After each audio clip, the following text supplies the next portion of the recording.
Camera একটা সময় আর স্থানকে ধরে, এবং সিনেমাটার মূল মূল যে বিল্ডিং ব্লক সেটাও কিন্তু তাই, টাইম অ্যান্ড স্পেস।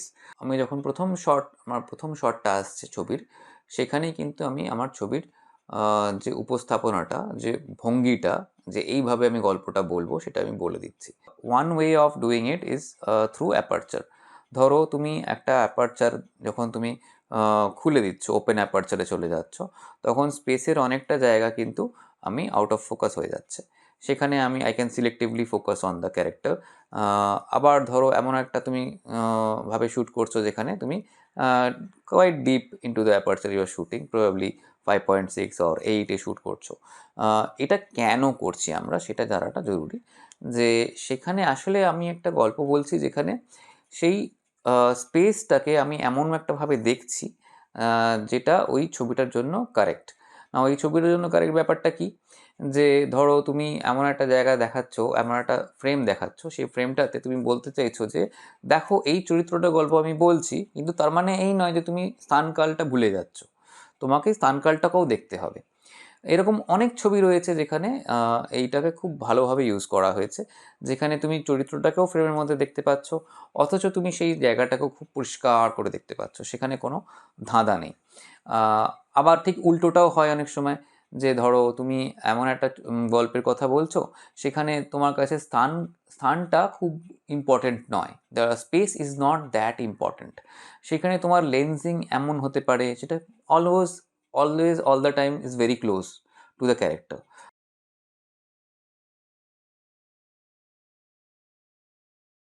ধরো ডার্ডেন ব্রাদার্সের ছবিতে ক্ষেত্রে দেখা যাচ্ছে যে ক্যামেরা সবসময় একটা চরিত্রের উপরে যেন রয়েছে, এবং তাকেই যেন আমরা একটা মাইক্রোস্কোপের ভেতর দিয়ে তাকে দেখছি। তার মানে কি আর বাকি কাউকে দেখছি না?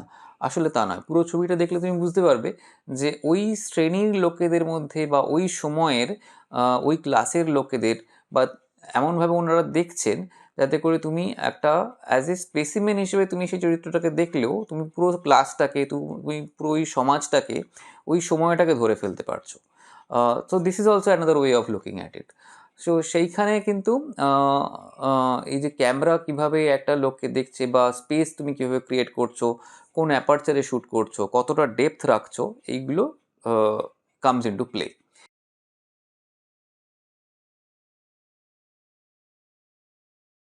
তুমি সেই স্পেসটার মধ্যে তুমি কী ধরনের জিনিস তুমি দিতে চাও। Should this be a very tactical kind of a feeling, কি তুমি এমন একটা ছবি তৈরি করতে চাইছো যেখানে আম, জিনিসটাকে ধরো ট্যাঞ্জিবল হওয়া চাই, ধরো এর মধ্যে অনেক টেক্সচার তুমি নিয়ে আসতে পারো, texture can play in that. ধরো তুমি এমন একটা একজনের কথা বলছো, সে হয়তো খুব গাছপ্রেমী, তো তুমি হয়তো এমনভাবে ছবিটা শুরু করলে যে সেখানে তুমি শর্ট টাইম ভাবে নিলে যে গাছের উপরে যে ছালগুলো, তার যে টেক্সচারগুলো, সেইটা তুমি দেখতে পেলে। এবার সেটাকে তুমি হয়তো কিছুক্ষণ ফলো করলে বা দেখলে, তারপর হয়তো তার হাতটাকে তুমি দেখলে, হাতের তার চামড়ার যে টেক্সচারগুলো সেগুলোকে দেখলে। তো immediately you are creating a connection between tree and the person, এবং তুমি কোনোভাবে একটা দুজনের মধ্যে একটা মিলন ঘটাবার চেষ্টা করছো ভিজুয়ালি, যেখানে texture comes into a very important play. তুমি এর মাধ্যমে বলতে পারলে যে হয়তো ও গাছ ভালোবাসে, বা হয়তো ও গাছের মতনই। হয়তো ছবিটার শেষে বক্তব্যটা এটা, যে লোকটা প্রায় গাছের মতনই, লোকটাও একটা গাছের ছায়া দিচ্ছে। এই ধরনের যে উপমাগুলো, এগুলো কিন্তু অনেক সময় গান থেকেও আসে। আমি বলতে পারি কবুর সুমনের গানে এটা খুবই আসে। তো এইগুলো কোনোভাবে তোমার হয়তো সাবকনশিয়াসে কাজ করতে পারে, হাউ টু বিল্ড টেক্সচার। তো inspiration can come from anywhere, but you have to first understand কি তোমার গল্পটা কি বলতে চাইছে, তোমার ডিরেক্টর কি চাইছে।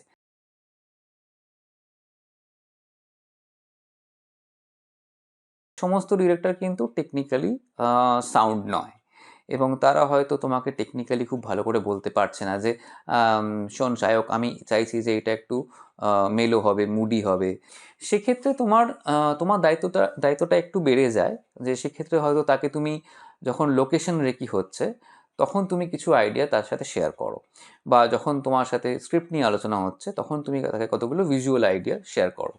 ইট could be anything, it could be a painting, it could be a photograph that you like, it could be anything that you have seen in other films, অন্য কোনো ছবির কোনো একটা অংশ দেখালে, বা কোনো একটা ফটোগ্রাফ দেখালে, বা কোনো একটা পেন্টিং দেখালে, দেখিয়ে তার সাথে আলোচনা করো যে আচ্ছা তুমি যে মুডটা ভাবছো বা যে ধরনের জিনিস তুমি করতে চাইছো, যে ধরনের ফিলিংস তুমি তোমার ছবিতে আনতে চাইছো, সেটা কি এই ধরনের ভাবছো, কিছু একটা তাকে তোমাকে দেখাতে হবে।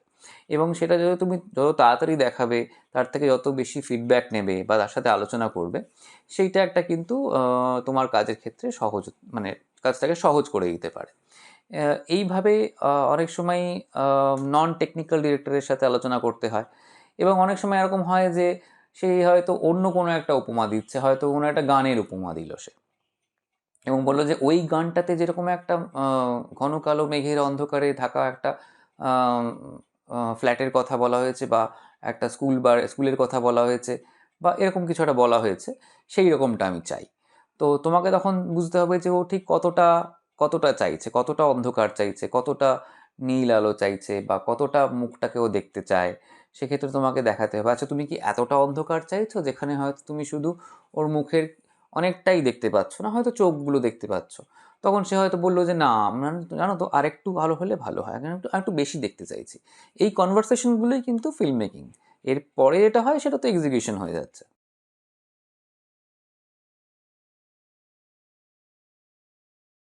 আমার মনে হয় যেটা ইউনিক বা আনকনভেনশনাল ভিজুয়াল স্টাইল এর ক্ষেত্রে হয়, যেটা যে ধরো এরকমটা আগে আমি কখনো করিনি, এইটি হচ্ছে প্রধান চ্যালেঞ্জ, যে ফিয়ার অফ দ্য আননোন, যেটা আমি আগে কখনো করিনি, তাহলে এটা কি হবে, এটা কি করা যাবে, এটা কি সম্ভব, সেইটাকে কিন্তু ওভারকাম করতে হবে। এবং সেটা অনেক সময় খুব সহজেই হয়ে যায়, আমরা অনেক সময় বেশি ভাবি, হয়তো অত ভাবারও কিছু নেই। তো এরকমভাবে বলতে পারি, ধরো আম, ধরো লুডোতে কিউবের ছবিতে আহ, এরকম হয়েছে যে আচ্ছা এইখানে খুব সহজে খুব তাড়াতাড়ি একটা আলো করতে হবে, কিন্তু কিছু নেই হাতে করার, তখন আমরা এলইডি স্ট্রিপ ইউজ করেছি সেখানে। বা একটা কোনো মুড তৈরি করতে হবে, সেখানে মুডটা কীভাবে তৈরি হবে, তখন আমরা হয়তো কোনো একটা জেল ইউজ করলাম, এবং সেই জেলে হয়তো লাল একটা জেল ইউজ করলাম বা পিঙ্ক একটা জেল ইউজ করলাম। So we are doing something unconventional, যেটা আমরা হয়তো সিনেমার লাইট হলে ওভাবে হয়তো ইউজ করতাম না। কিংবা ধরো এমন একটা সিকোয়েন্স আছে যেখানে হয়তো অন্ধকার একটা বাড়িতে গিয়ে ওরা পৌঁছেছে, সেটা হয়তো একটা হোটেল, কিন্তু পুরনো একটা বাড়ি, সেটা হয়তো এয়ারবিএনবি ধরনের একটা কনসেপ্ট, সেখানে ওরা গিয়ে কাউকে খুঁজে পাচ্ছে না, এবং হঠাৎ করে আলো চলে গেল। আলো চলে গেল যখন, তখন আমি কি করব, আমার কাছে যদি এটা প্রপারলি কনভেনশনাল ফিল্ম হতো, তখন আমি হয়তো একটা ফিল তৈরি করতাম উপরে, ওভারহেড একটা ফিল্ড রাখতাম, বা দূর থেকে কোনো জানলা দিয়ে কিছু একটা আলো এসে পড়তো। কিন্তু সেরকম কোনো উপায় নেই আমার কাছে, এবং জিনিসটা খুব তাড়াতাড়ি করতে হবে। তখন প্রবাবলি উই থট কি আচ্ছা তাহলে এমন হতে পারে যে আলো চলে গেলে আমরা কি করি। ধরো আমরা যেটা করি, আমরা মোবাইলটা নিয়ে মোবাইলের মধ্যে একটা আলোর সোর্স আছে, সেই মোবাইলের আলোতে আমরা দেখার চেষ্টা করি। সো আই সেড কি তাহলে তাহলে এটা করি আমরা। So and this conversation happened, and he was very open, he said like হ্যাঁ চলো করি এটা আমরা তাহলে। Then 3-4 character switch on their mobile lights, and then through the conversation, through the rehearsal, through one take or two take, we figured out কি আচ্ছা ও যখনই কথাটা বলছে তাহলে ওর ক্যামেরাটা যদি এদিকে ঘুরে যায় তাহলে আমি অন্যদিকে চরিত্রটাকে দেখতে পাবো, আবার এ যখন বলছে তার ছায়াটা আমি ওই দেয়ালে গিয়ে পড়ছে। এইভাবে আমরা কিন্তু একটা পুরো কোরিওগ্রাফি করেছিলাম, এবং সেটা আনকনভেনশনাল, এবং of course challenging, but it came out quite well.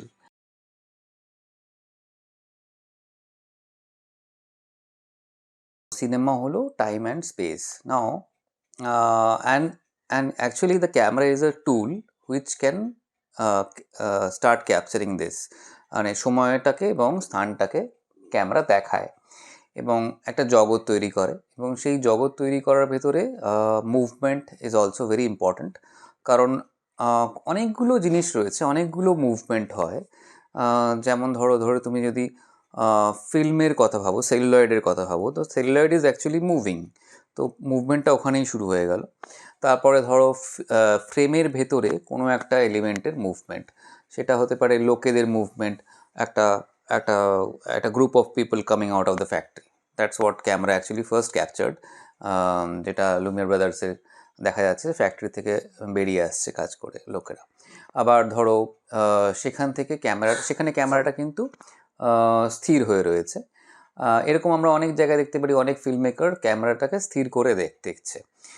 সেখানে ধরো তুমি মিজোগুচির কথা ভাবো বা কুরোসাওয়ার কথা ভাবো, অনেক জায়গাতে তারা কিন্তু হয় ক্যামেরাটাকে স্থির করে রেখেছে, সেখানে আমরা পরিষ্কার করে দেখতে পাচ্ছি যে ফ্রেমের ভেতরে কি মুভমেন্ট হচ্ছে, ক্যারেক্টারগুলো কখনো সামনে আসছে, পেছনে যাচ্ছে, বা ক্যারেক্টারগুলোর কীভাবে বসছে, তার উপরেও কিন্তু কম্পোজিশনটা নির্ভর করছে, যে ফ্রেমের ভেতরে যে এলিমেন্টস তার composition.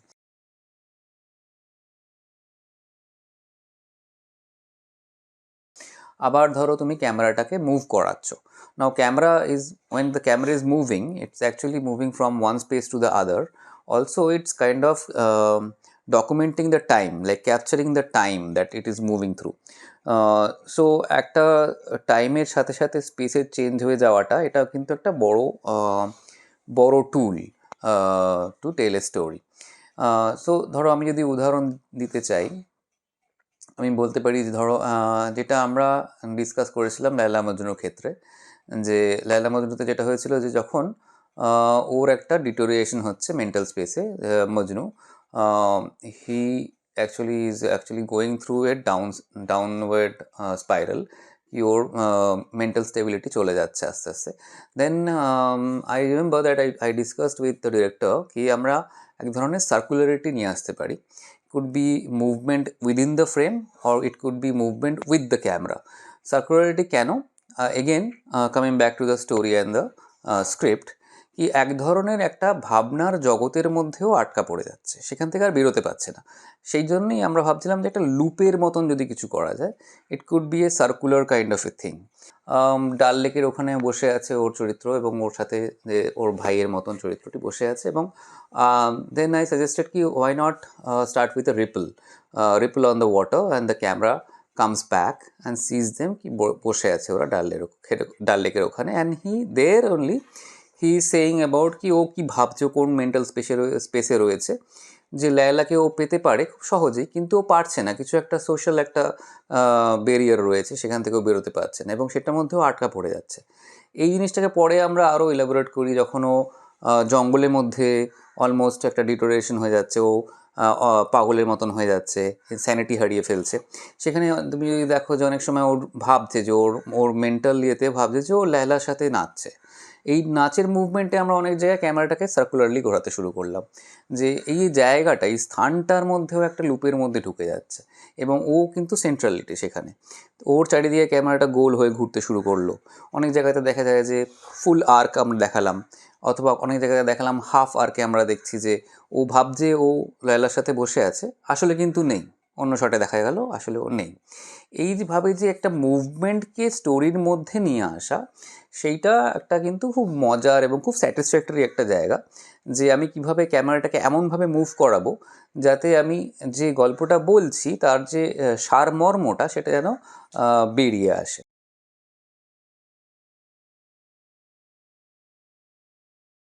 What kind of lens you will choose, that again for me should come from the story idea, কি এই গল্পটা কি ধরনের গল্প বলছে। Is it telling a story of romance, মানে রোম্যান্টিক কোনো একটা গল্প বলছে, নাকি অলসো এরকম হতে পারে যে তোমার এটা অডিয়েন্স, কী ধরনের অডিয়েন্সের জন্য তুমি ভাবছো।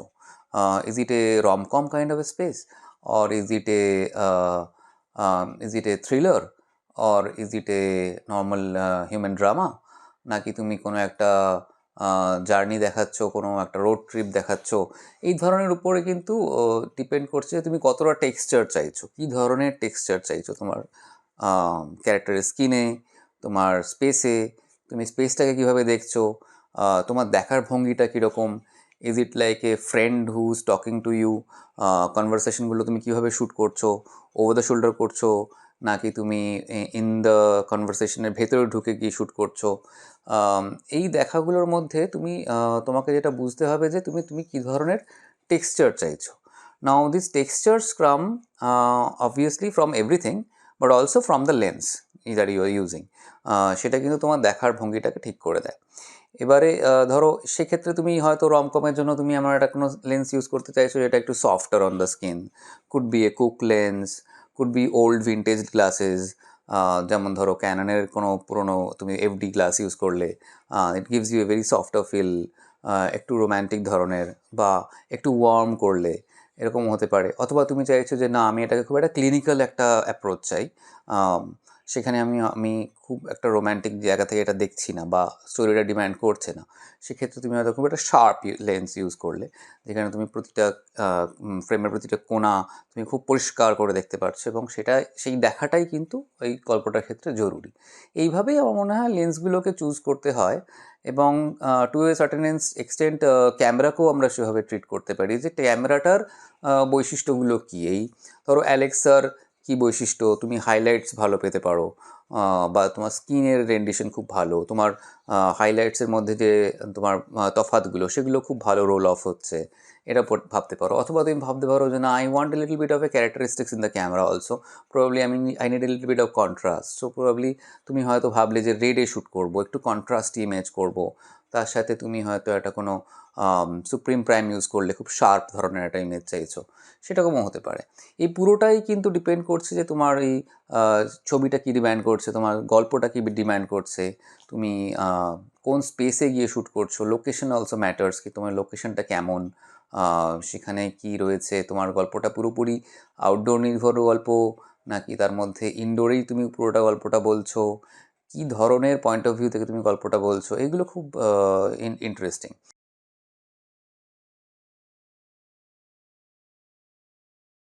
ফিল্ম মেকিংয়ে the most important thing is কি দুটো তিনটে জিনিস আছে যেটা খুব ইম্পর্ট্যান্ট। এটা হচ্ছে যে what how you are looking at the film, how you are looking at the people in the film, what kind of shots you are using. There are like three kinds of shots. One is like objective shots, তুমি objectively কিছু একটা দেখছো, অথবা ইট could be A point of view, তুমি কারো point of view থেকে গল্পটা বলছো, অথবা ইট could be A subjective shot, যেখানে ক্যামেরা একজন মনে হচ্ছে যে ক্যামেরাটাও যেন ওই স্পেসের মধ্যে ঢুকে গেছে, মানে তুমি বলতে চাইছো যে audience is also present in that space.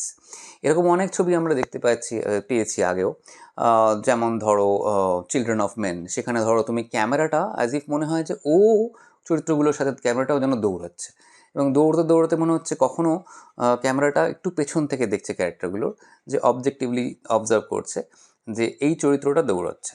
হঠাৎ করে তুমি দেখলে পেলে যে ক্যামেরার লেন্সে রক্ত ছড়িয়ে পড়লো। Now the camera is almost like becoming a part of that scene, so probably it's going into a space war audience মনে করছে যে সেও দৌড়াচ্ছে, যে সে আর শুধু দেখছে না জায়গাটা, সেও যেন ফিল করছে যে ক্যামেরাটা লাফাচ্ছে, মানে সেও লাফাচ্ছে। ক্যামেরাটার তার পাশের কোনো সঙ্গীর গায়ে গুলি লাগলো, তার রক্ত ছিটে এসে পড়লো লেন্সের গায়ে, তা মনে হলো যেন আমারই চোখে এসে পড়লো। এইটা যখন হচ্ছে তখন কিন্তু ক্যামেরাটা একটা সাবজেক্টিভ অ্যাঙ্গেল ঢুকে গেছে। এইভাবে কিন্তু আমার মনে হয় যে movement with lensing with all this things গল্প বলা হয় বা ছবিটা তৈরি করা হয়। এটা একটা খুব ইন্টারেস্টিং জায়গা।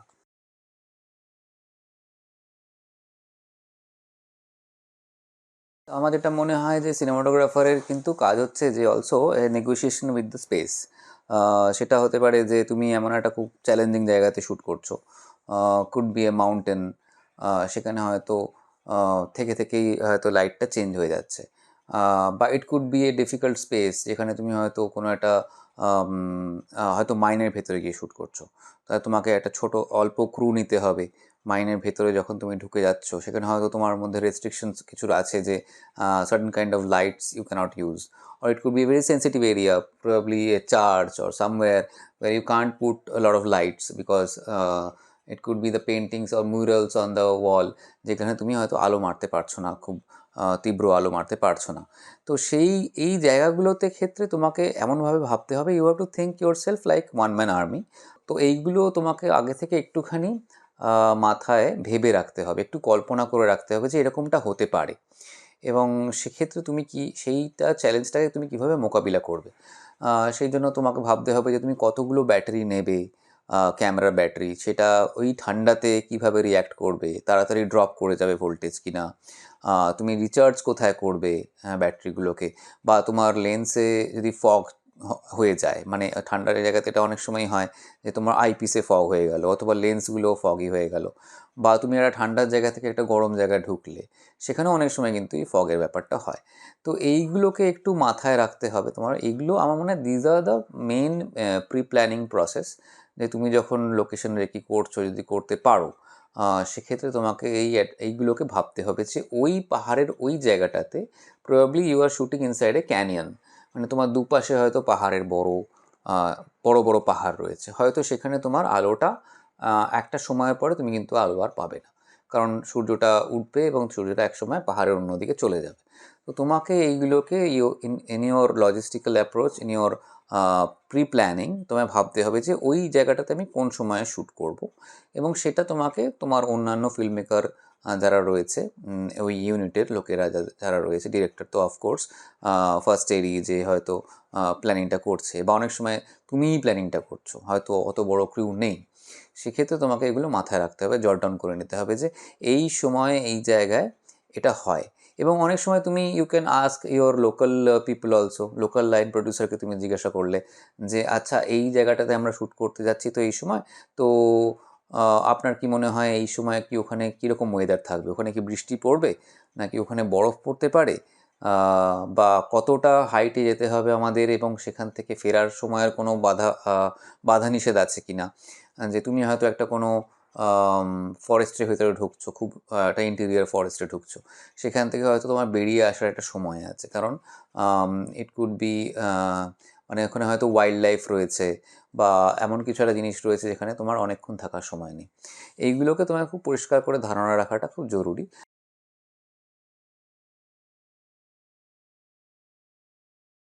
পুতুল নাচের ইতিকথা শ্যুটের সময়তে এই কিছু কিছু ঘটনা যেরকম খুব ইন্টারেস্টিং হয়েছিল, সেটা একটা I got a lot of kick out of those scenes.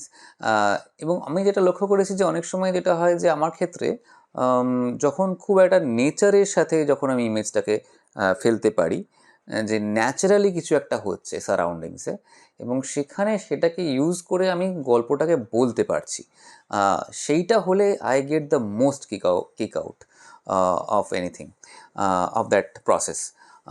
তো পুতুল নাচের ইতিকথার সময় এরকম একটা সিন আছে যেখানে দুটো চরিত্র গাছের তলায় বসে কথা বলছে, খুব একটা রোম্যান্টিক সিন।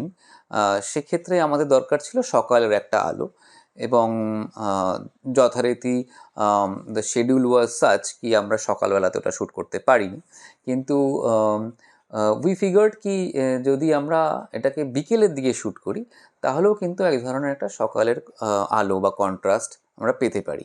এবং সেক্ষেত্রে আমার মনে আছে যে লাস্টের একটা শট আছে, শেষের একটা শটে, সেখানে আমরা দেখি যে সিনটা প্রায় শেষ হয়ে গেছে, এবং ছেলেটি বেড চলে গেছে ওই জায়গাটা থেকে, এবং মেয়েটিও উঠে চলে যাচ্ছে, এবং সেখানে গাছের তলা থেকে যখন মেয়েটি উঠে চলে যাচ্ছে, সেই জায়গাতে আমার মনে হয়েছিল যে যদি যদি এরকম একটা গাছের পাতার মধ্যে থেকে বা গাছের ডালের মধ্যে থেকে যদি সূর্যের আলোটা এসে পড়ে, তাহলে একটা দারুণ একটা ফিলিং হবে, যে মনে হবে যে না, যে ওই সিনটার একটা কোনো একটা ভিজুয়ালি একটা প্রোগ্রেশন হলো, যে ওর জীবনে বা ওদের জীবনটাও একটু চেঞ্জ হয়ে গেল, একটু ভালোর দিকে চলে গেল যেন। এবং লাকিলি উই গট দ্যাট, কি আমরা যখন ক্যামেরাটা টিল্ট আপ করলাম এবং স্পেসিফিক একটা অ্যাঙ্গেল থেকে খুব সুন্দরভাবে গাছের মধ্যে থেকে একটা সূর্যের আলো এসে পড়লো, এবং দেখে মনে হচ্ছে যেন এটা সকালও হতে পারে। তো এইটা করে খুব একটা দারুণ কিক পাওয়া গেছিলো।